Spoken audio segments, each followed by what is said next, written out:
Hello everyone, welcome back to the pod. My name is Brittany Simon. In today's video, we're going to talk about how I got assessed for autism, and I am autistic. Now, this is going to come as a surprise to basically no one, as many of you over the last few years have asked me, girl, do you think you're autistic? And you were correct. Now, let's talk about the journey, how it went, and why I got assessed. Now, if you're new to my channel, you may not know who I am. My name is Brittany Simon, like I said. I'm 35 years old, and I've been a content creator for a very long time. And if you look back on my content journey, even though a lot of my videos are private now, I think you can kind of see why I've struggled to find my brand, to find my niche, to know what part of me I wanted to express to the internet in a way that fulfilled my career and who I was as a person.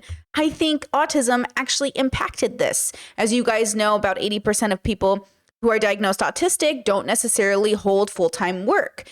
Now, the one job I've always been able to maintain is this one. This creative outlet, this comfortable place has always been consistent for over a decade. After every burnout I've ever had, I always came back here.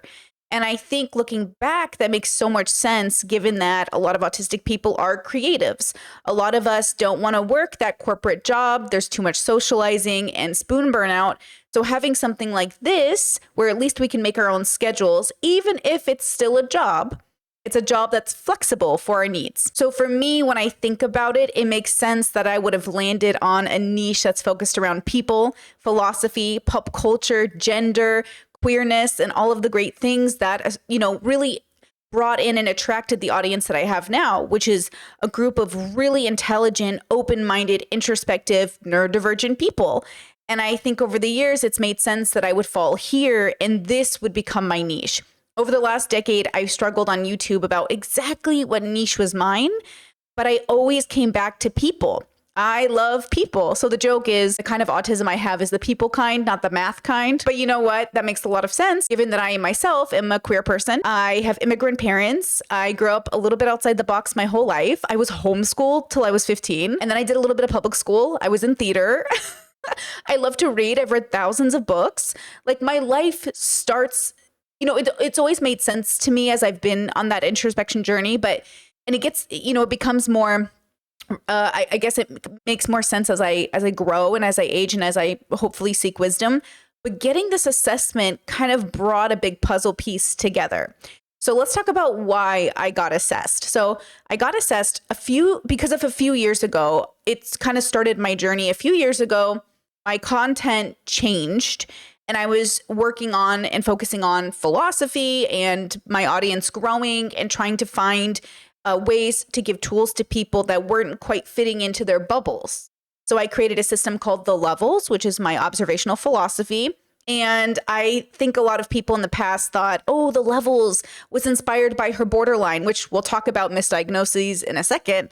But I was diagnosed in 2017 with borderline. And so people thought, oh, Brittany's borderline is so obvious. Like she's so black and white. She's so specific. Her sense of justice is so high, without ever considering that instead of borderline, it's probably autism. And since women are often misdiagnosed with borderline when they are autistic, I'm not that shocked. So I created this level system and I was really into introspection and extrospection. I was really trying to be self-aware and I was trying to figure out where I belonged in the world. My whole life has been trying to figure out where I belong in the world, which could sound like borderline or it could be autism. And so that's why we get tested. It's why we go through those appointments with those doctors to try to assess ourselves. Now, I'll get into misdiagnoses in a second, but before I jump in, I also want to give kind of credit to my community. Because my friends and family were also saying, hey, Britt, I think you might be autistic. Have you thought about getting assessed? But more than that, my community felt drawn to me because they saw themselves in me and they were autistic. And so they'd say to me, hey, girl, I love seeing an autistic woman on the internet hold her own. And I'd say, I'm not autistic. I'd say, I can't be autistic. I hold down a job. I really did say this. I said this to a friend of mine. I was like, my audience thinks I'm autistic, but like, I work, I pay my rent, as if people who are autistic don't do those things. It's just the stigma because of burnout is that autistic people can't quite make it in the traditional work, but I don't work a traditional job. But when I tried to, I would burn out. So my self-awareness levels were there, but I forgot that the nuance of autism is that you meet one autistic person, you've met one autistic person. It's not a monolithic experience. So then I started to watch autistic content creators. I started to receive the feedback from my audience as an opportunity to observe myself. I started to ask my autistic friends, like, do you think I have autism? And they're like, girl, obviously. And I was like, no. And they're like, yeah, girl, get tested or not. You know that you have autism. And I was like thinking about it. And I was like, do I know this? Now, because my brain is the way that it is, I really need the diagnosis to be correct, or I need the tools that the diagnosis gives me to work. So when I was diagnosed in 2017 with borderline, the DBT really changed my life. It saved my life. And I know DBT is a form of therapy that can work for autistic people and borderline people and all kinds of people. But for me at the time, I was diagnosed after one session and a 9-question test with borderline personality disorder. So let's talk about that sort of stigma or association with women who are misdiagnosed with borderline over autism, and take into consideration that regardless of your diagnosis, you're really looking for tools that change and help your life. Because I think for me in 2017, when I was diagnosed, I really didn't care about the stigma of borderline. I cared about whether or not the DBT would help save my life. And it did. Once I got that therapy and I incorporated it into my life and I had a relationship with my philosophical lens, I was able to change my life. I was able to maintain work. I was able to maintain the goals I had. I was able to change my whole lifestyle. I was able to wake up every day happy and go to bed every day happy. So it didn't matter to me if I was misdiagnosed. But this time around, when I went to go get assessed for autism, I really needed it to be the right diagnosis. So I went for my assessment and I went to a group of people that specialize in diagnosing autism in women because, autism used to be a boy thing, where they thought like boys get autism and girls don't. And this is just what life is like living under the patriarchy. So I went to an organization of doctors who specifically specialize in autism in women. And please note that the woman who's amazing and a therapist was not a doctor who diagnosed me with borderline. So even though her therapy was amazing and we had a great relationship, and I'm so grateful for her to, coming into my life, I think it's important to note that I was diagnosed after one session and I'm not sure that it was the correct one, but I don't think it really matters at this point. I'm just saying it in case you yourself are on the journey. Okay, so I go to these doctors, I get assessed for autism, and they're both neurodivergent, which is really great. And I'm given like a lot of tests. Like, how the borderline test was like one test with 9 questions? No. These were like lots of tests and lots of questions. And it was interesting. It was a great experience. They were very compassionate and very thoughtful. They were interested in autism in women, but more than that, they were interested in accurately diagnosing autism in women. And I told them, listen, if you misdiagnose me, it's going to be a big deal because I'm going to change my life around this diagnosis. I'm going to start incorporating more tools, support needs. I'm going to use better language. I'm going to make sure that I use this diagnosis to make my life better, because I always want to know more about myself. And so they agreed and they said, absolutely, we don't want to misdiagnose you, for their research and on top of that, their credibility. And so they gave me a bunch of tests and I wrote a narrative that helped me express my life from childhood till now and sort of the struggles that I felt like I faced. So one of the cool parts of it is that I alone had to write an essay, a minimum of 4 pages. I wrote about 7, but separate from me, my partner, who I live with, also had to write their own 1-page paper in which they described living with me. And, the requirement of this assessment required either your parent to do it, which my parents were never going to do it, or your live-in partner. And so I was lucky, I'm married, they could do it, right? Now, the cool part of them contributing to this process was actually having somebody I really trust to observe my behavior. Because if I had had my parents do it, who don't really believe their kids could have autism or ADHD, even though multiple of their kids have been diagnosed, they're going to add in the bias versus my partner who believes in therapy and believes in doctors and believes in science and believes in diagnoses and is neurodivergent themselves. They're more than happy to describe factually what it's like living with me and observing me, from my sensory issues to my limited spoons to my burnouts to whatever else I'm going through. And it was really lovely to read their narrative. But more than that, the doctors really read our narratives. Like they really read it, because during the assessment, they would reference things from the narratives. And I'm like, oh, you really read them. Like I dished out my heart and soul. My partner dished out their heart and soul, and you read them. I felt so seen and understood and really cared for during this assessment. And I think being 35 years old and feeling so ready to know more about myself, this reassured me that they were taking it very seriously because, again, a misdiagnosis can change your life for the negative. Even if my borderline was a misdiagnosis before and changed my life for a positive, it's a hit or miss, right? So like I was very cautious going into it this time around. So the cool part of the autism assessment is that it kind of lasts based off of your ability to take the test. Kind of, there's multiple tests. And initially the paperwork said, oh, this could take 90 minutes or it could take 4 hours. Mine took about 2.5. And honestly, it could have gone longer, but it was because I kept asking questions about everything, which was kind of cool. So they could observe me. And they asked me to be as unmasked as possible. And that was really nerve-wracking, I think. I was a little nervous about that. But it was a cool process to be able to be myself in front of medical professionals that were really interested in getting to know me. They also gave me testing in relation to depression and anxiety. I tested non-depressed because I'm not depressed, but I did test for medium anxiety because I am an anxious girly. I definitely suffer from anxiety and I work on it every day. So I wasn't surprised about that. I wasn't surprised I'm not depressed. I didn't think I was. I've battled depression in the past. I usually know when I'm depressed. I've been pretty stable for the last 5 years. So when they asked me about my borderline misdiagnosis or diagnosis, they asked me how I felt about it. Do you feel like you were misdiagnosed? Is it a diagnosis you identify with? And I told them this answer that I think is the most honest. I said, when I was diagnosed at the time, I think it was really appropriate. I think if they retested me now, I wouldn't be tested for borderline. And that's just the fact. So that's where we left it. Again, whether it's a misdiagnosis or not, it doesn't matter. The DBT really helped me. Now, I'm going to look towards my notes here so I don't forget anything. One of the things that I'm sure you'll ask me about, and of course, if I leave anything out, just let me know in the comment sections below, is of course, how did my partner react to the diagnosis? How did my friends and family react? So my partner, of course, was not that surprised. After they finished their narrative, so their essay about me, they were like, babe, I think you're autistic. And I was like, yeah, that makes a lot of sense. So we kind of knew going in that I'd probably be diagnosed autistic, right? So they weren't that surprised and they were very supportive, of course. And then my family and friends, I've been sitting on this for a couple weeks now. I got diagnosed a couple weeks ago. And the last 2 weeks have been a lot. I've talked to friends that were supportive and that's been really beautiful. I've talked to family members that have been supportive.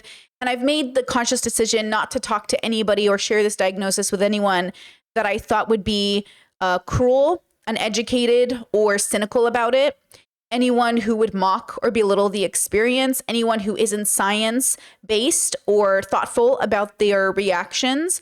I've made the decision not to share it with people one-on-one. Of course, I'm putting this video out in the public, so maybe friends and family will see it and be like, I can't believe you didn't tell me. And that will be an opportunity for me to say, I don't think you're a safe space. Let's talk about that. And I know the internet will also use this as a reason to discount me and dismiss me because ableism is real. And I'm sure the internet will, the people who don't like me maybe will say this is why Brittany's always been weird. Like she's damaged, she's autistic. Versus I think the people in my audience are going to say, oh my God, this is why I love Brittany. We relate so much. We move through the life similarly, because we're autistic and like that's going to be beautiful. I think the point of me sharing this is the point of me sharing anything that I share with you, which is to make content that I myself have been looking for, to find other people who are going through similar things and to see what tool do they have that I can incorporate into my life to make my life better, right? So speaking of making life better, what does this mean for my life, my work, and my relationships?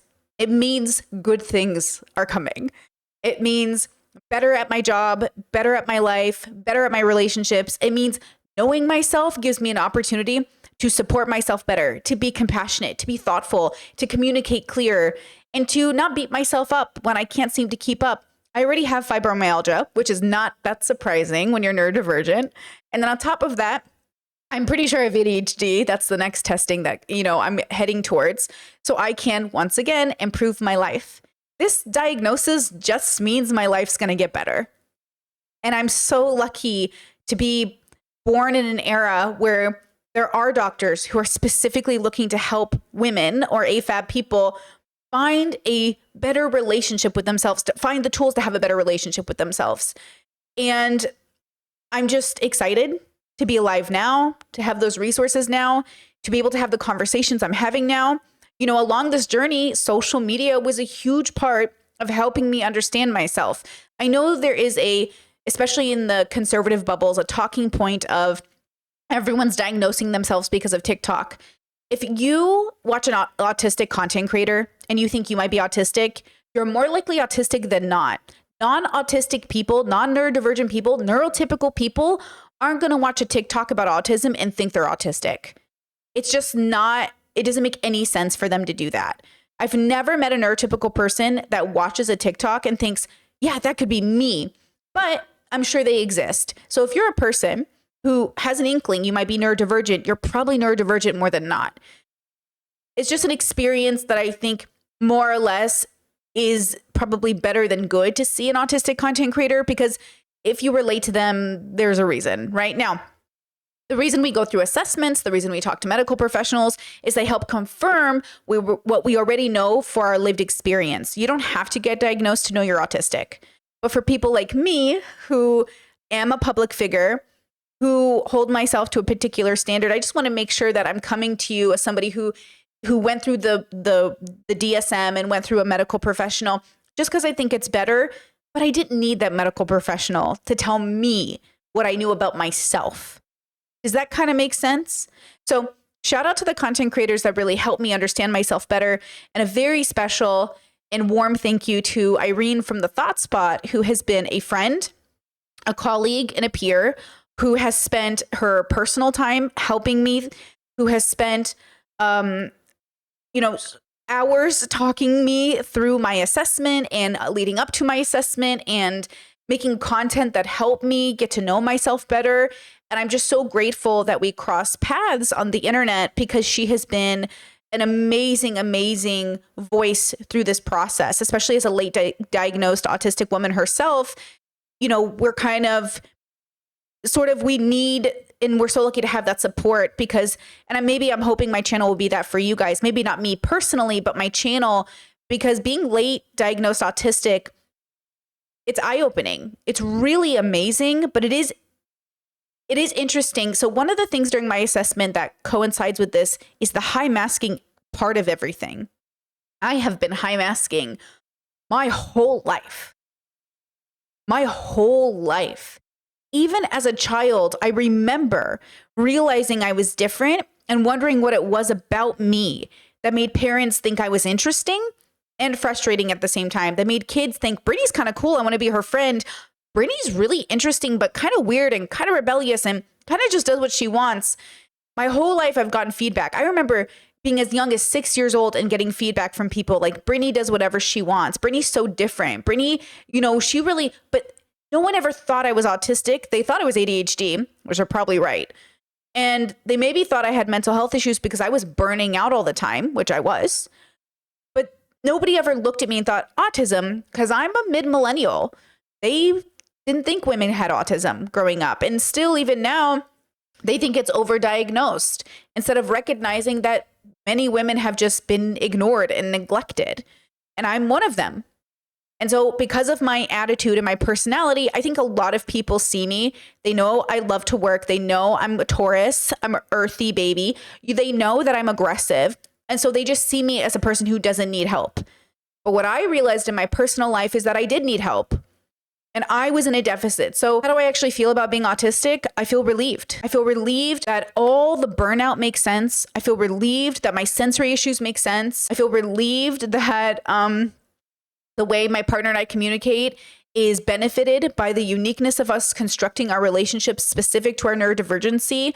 I'm relieved that this diagnosis gives us better tools to be healthier, because our marriage is already amazing, because we're both so open and kind and compassionate. But now we get to add in another element of compassion, because that's what a diagnosis gives you. It gives you an opportunity to really know your weaknesses so you can amplify your strengths. How do I feel about being autistic?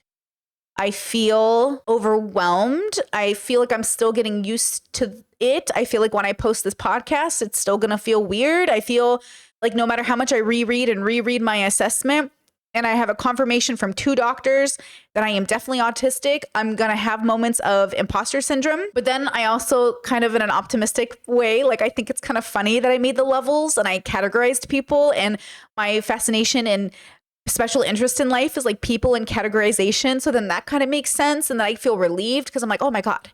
Like the test I took for my assessment included like 5 or 6 questions about philosophy. They're like, do you like philosophy? Do you like people? Do you think about philosophy? And I was like, this test about me. I love philosophy. I love people. And it just makes sense now why this is such a special interest, why I've read thousands of books as a hobby. I've read thousands of books just for fun. Books about science and books about people and books about psychology and vampire books and Twilight books and all these books growing up. Like I just read them for fun. I would go to the library and read a book a day for fun. So I might not like trains, but I definitely love books. And I think that's amazing. I think that's really great. I think I'm having an amazing experience with this diagnosis because it helps put my life together. I'm fascinated with why we do what we do. So when I ask you, who are you in the story? I'm also trying to figure that out for myself. It's hard to see yourself. It really is. And so you, my audience, and my friends and my family who were able to help observe me, to say to me, hey, girly, I think you should get diagnosed or at least assessed. You're helping me zoom out and see myself. So every time I think of myself, like if I saw myself, would I think like autistic? Because though you can't look at a person and know they're autistic, I think in a safe space, it is okay to say, in the same way queer people do, that I can look at a person and know. Not always, of course. I think this is a safe space for me to be able to make this make sense to you. But I could, sometimes I look at people and I'm like, you non-binary? Are you queer? Are you autistic? And they're like, oh my God, I am. Thank you. And then I was getting that feedback. And I'm like, am I the autistic girl? Am I that girl that is so specifically like obviously pansexual, queer, gender fluid, whatever, autistic, adult worker, YouTuber, am I just that typical neurodivergent girly? And I was like, yeah, I think I am. Oh, what a relief. What a relief. We watched recently on stream Jacksepticeye talk about being autistic, and Sean says, if you're a streamer, you should consider getting assessed, something like that. And I always say that. I always say, if you're a content creator, you should consider getting assessed. Because if you make content the way we do, kind of obsessively and in love, and you're here for 10 years and you don't burn out, or if you do burn out, you still come back, and no matter how much money you're making, you're still here, you would do it for free. I always say, pay attention to what you'd be willing to do for free to know the most about yourself. Because I do a lot of things for free that I now have turned into jobs, but I would have done them anyways. My hobbies, I turned my hobbies into a living because I was obsessed in doing them anyways. They say don't turn the thing you love into a job. I think for some people that is so true. But for me, it just gave me an ability to make a job out of something that doesn't make me burn out. The activity I'm doing isn't what burns me out. I'm usually burnt out because I'm not sleeping enough, which, is related to the fibromyalgia. I usually burn out just because of the social aspect of my job. I mean, there's a lot of socializing, even though I never leave my house. I just burn out mostly because of those things. But if those things weren't always happening, I'm sure I would burn out less. But I do think, like, as an autistic person, it makes sense that I'm burning out on the social aspects, or I'm burning out on the lack of sleep because of my chronic illness. It also makes sense that I'm autistic and I have a chronic illness, as that tends to be related, and I'm not that surprised. I've obviously been traumatized throughout my childhood, growing up as a queer kid in a conservative home. So it makes sense that my body is harboring a lot of trauma. It also makes sense that I also, on top of that, was autistic.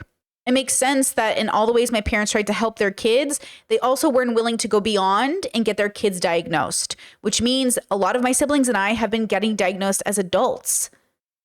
I'm not the only kid in my family that went to seek a diagnosis as an adult.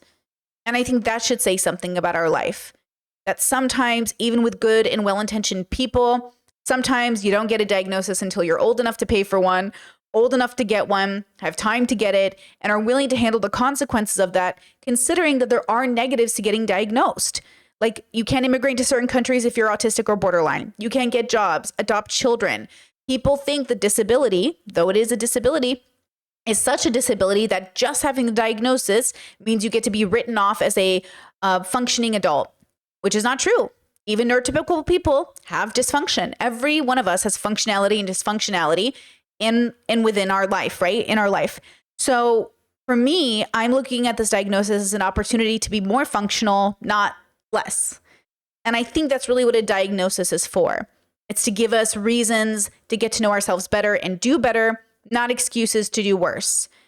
So I'm so excited now to know myself more and to move forward being better than I was yesterday and healthier than I was and kinder and more compassionate.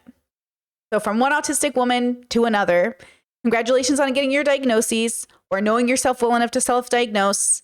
And of course, I'll leave resources in the description for those interested in seeking an assessment or seeing content creators that help me along my journey. All right, guys, leave your comments in the sections down below, and I'll see you next time. Bye. Stuck in my head, in real life while in bed, my belly's being fed and I'm okay.